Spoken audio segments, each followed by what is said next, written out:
നിങ്ങള് മുന്നേ കണ്ട മാതിരി എന്റെ ഒരു വീഡിയോ ഉണ്ടായിരുന്നു. അത് നിങ്ങളെല്ലാരും സപ്പോർട്ട് ചെയ്തതാണ്. കാരണം നമ്മളൊരു ജീവിതം വളരെ വഴിമുട്ടിയതുകൊണ്ടാണ് നമ്മൾ അങ്ങനെ വീഡിയോ ചെയ്തത്.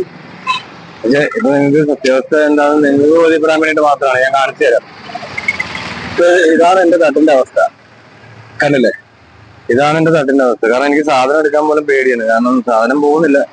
പോകുന്നതിനാണ് കാരണം കച്ചവടം വളരെ കുറവാണ്. അപ്പം ഇതാണിപ്പോ നമ്മുടെ തട്ടിന്റെ അവസ്ഥ. കച്ചവടം നമുക്ക് അവിടെ നല്ല കച്ചവടം ഉണ്ടായിരുന്നതാണ്. ഇനിയിപ്പം പറഞ്ഞിട്ട് കാര്യമില്ല, അവിടുത്തെ കാര്യങ്ങൾ നമ്മളിത് കഴിഞ്ഞു.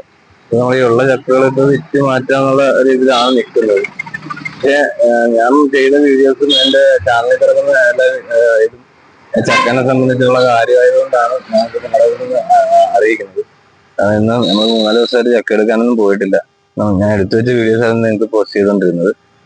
അതായത് ഇവിടുത്തെ അവസ്ഥയെന്ന് പറഞ്ഞാൽ വളരെ ബുദ്ധിമുട്ടുള്ള കാര്യമാണ്. കാരണം നമ്മൾ ഓരോ ദിവസവും ഇവിടുന്ന് ഇത് വിറ്റുമാറുകയല്ല, നമ്മൾ ഓരോ ദിവസവും കാണില്ലേ എല്ലാം നമ്മളിന്ന് ചക്കയെല്ലാം വളരെ നാശമായിട്ട് എല്ലാം പോയിക്കൊണ്ടിരിക്കുകയാണ്.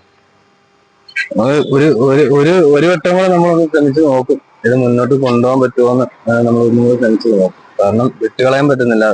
വർഷങ്ങളായിട്ട് ചെയ്യുന്നൊരു തൊഴിലായതുകൊണ്ട് നമുക്കത് ഉപേക്ഷിക്കാനായിട്ട് പറ്റുന്നില്ല. അതെ, ഇത് നമ്മൾ ഈ പൊരിക്കാർക്ക് വേണ്ടി നമ്മൾ എടുത്ത് വെച്ചിരിക്കുന്നതാണ്. ഇപ്പം ആള് നമ്മള് കട നിർത്തി എന്നുള്ള ഒരു കാരണം നമ്മൾ സ്പോട്ടിൽ എല്ലാവരും വന്ന് നോക്കും പോവുകയൊക്കെ ചെയ്യുന്നുണ്ട്. ഇപ്പൊ ആ സ്പോട്ട് പോയതുകൊണ്ടുള്ള ഇതല്ല നമ്മൾ പറയുന്നത്. കാരണം നമുക്ക് ഇതാ നമ്മുടെ അവസ്ഥ വളരെ ബുദ്ധിമുട്ടുള്ള ഒരു കാര്യമായതുകൊണ്ടാണ്. പക്ഷെ ഞാനിത് നിർത്തണമെന്ന് എനിക്ക് തീരെ ഉദ്ദേശിച്ചില്ല. കാരണം നമ്മള് വർഷങ്ങളായിട്ട് ചെയ്യുന്ന ഒരു കാര്യം നിർത്താൻ നമുക്കൊരു താല്പര്യമില്ല. കാരണം അത് നമ്മുടെ ജോറാണ്. അപ്പൊ ഇനി നമ്മള് ഒന്നുകൂടെ ഞാനൊന്നുകൂടെ ശ്രമിക്കാൻ പോവാണ്. കാരണം നാളെ മുതൽ ഞാൻ വീണ്ടും ചക്ക എടുക്കാനായിട്ട് തുടങ്ങുകയാണ്. ചക്ക എടുക്കാൻ പോകാൻ തുടങ്ങുകയാണ്. കച്ചവടം നമുക്ക് വരുമെന്നുള്ള പ്രതീക്ഷ തന്നെയാണ് വീണ്ടും അങ്ങനെ ചെയ്യുന്നത്. അപ്പൊ കാണുന്നുണ്ടെങ്കിൽ നമ്മളത് ഒരുപാട് പേര് നമ്മുടെ ചക്ക കച്ചവടം നിർത്തി എന്നുള്ളൊരു പലവരും തന്നെ പലയിടത്തും കണ്ട് നിങ്ങൾ നിർത്തിയോ എന്നൊക്കെ ചോദിക്കുന്നതുകൊണ്ട് മാത്രമാണ് ഞാനിപ്പോ ഈ വീഡിയോ ചെയ്യുന്നത്. കാരണം നമ്മളെ പഴയ വീഡിയോസ് ഒക്കെ ഇതിനകത്ത് ഇങ്ങനെ പോസ്റ്റ് ചെയ്യാൻ നേരത്ത് അവരിങ്ങനെ ചോദിക്കുന്നുണ്ട്, കാരണം നിങ്ങൾ ചക്ക കച്ചവടം നിർത്തിയോ, ഇല്ല ഇപ്പൊ ചന്ദനക്കാവില്ല ഇല്ലേ എന്നൊക്കെ ചോദിക്കുന്നതുകൊണ്ടാണ് ഞാനിപ്പോ ഇങ്ങനെ ഒരു വീഡിയോ എടുക്കാൻ കാരണം. അപ്പൊ നമ്മൾ നിർത്തിയിട്ടില്ല. നിങ്ങളുടെ സപ്പോർട്ട് ഉണ്ടെങ്കിൽ നമ്മൾ മുന്നോട്ട് കൊണ്ടുപോകും.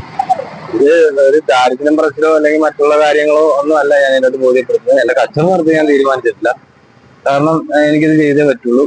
മാക്സിമം ഞാൻ സാധാരണ എന്റെ കച്ചവടം എന്ന് വെച്ച് കഴിഞ്ഞാൽ സീസൺ തൊട്ട് 5 സീസൺ എവിടെ ലാസ്റ്റ് തീരുന്ന വരെയുള്ള കച്ചവടമാണ് ഞാൻ ചെയ്തുകൊണ്ടിരിക്കുന്നത്. വർഷങ്ങളായിട്ട് അങ്ങനെയാണ്. കാരണം നമ്മൾ എവിടെ ഉണ്ടോ അവിടെ തട്ടിൽ കണ്ടുപിടിച്ച് പോയി സാധനം എടുക്കുന്നത് നമ്മളിവിടെ വരുന്നുണ്ട്. ആ ഒരു ഇത് വെച്ചിട്ടാണ് ആൾക്കാർ നമ്മൾ ഈ ചക്കയായിട്ട് ബന്ധപ്പെട്ട് നമ്മളെ ആൾക്കാർ നമ്മളിങ്ങനെ സപ്പോർട്ട് ചെയ്തുകൊണ്ടിരുന്നത്. അപ്പൊ ഇങ്ങനെ പല ചോദ്യങ്ങൾ വന്നുകൊണ്ടാണ് നമ്മളിങ്ങനെ ഒരു വീഡിയോ ചെയ്യുന്നത്. നിങ്ങൾ സ്കിപ്പ് ചെയ്യാതെ ജസ്റ്റ് ഒന്ന് കാണാം. ഇതൊരു എൻഗേജ്മെന്റ് വീഡിയോ ആയിട്ട് ഞാൻ ചെയ്യല്ല. ഇത് ജസ്റ്റ് ഒരു തൊഴിലാളി എന്ന രീതിയിൽ എനിക്ക് ചെയ്യാൻ പറ്റുന്ന കാര്യമാണ്. അപ്പൊ ഞാൻ മാക്സിമം ഇത് വിടാതെ ഞാൻ മുന്നോട്ട് തന്നെ കൊണ്ടുപോകും. അപ്പൊ നമ്മുടെ വീഡിയോ കാണുന്നവര് നമ്മൾ സപ്പോർട്ട് ചെയ്യുക, നമ്മളെ വീഡിയോസ് ലൈക്ക് ചെയ്യുക, നമ്മുടെ ചാനലിനോട് ഒന്ന് സബ്സ്ക്രൈബ് ചെയ്യുക. അതും എൻ്റെ ഒരു വരുമാനം എന്നുള്ളതിലുപരി എനിക്ക് ഇഷ്ടപ്പെട്ടൊരു മേഖലയും കൂടെ ആയതുകൊണ്ടാണ് ഞാൻ ഇങ്ങനെ ഒരു സംഭവം കൂടെ യൂട്യൂബ് ചാനൽ തുടങ്ങിയത്. അപ്പൊ നിങ്ങളുടെ സപ്പോർട്ട് ഉണ്ടെങ്കിൽ നമ്മൾ നിങ്ങളുടെ കൂടെ ഉണ്ടാവും. ഇല്ലെങ്കിൽ നമ്മളെ കച്ചവടം പോയ മാതിരി നമ്മുടെ ചാനലും ഇല്ലാണ്ടായി പോകും. അപ്പൊ എല്ലാവർക്കും ബൈ.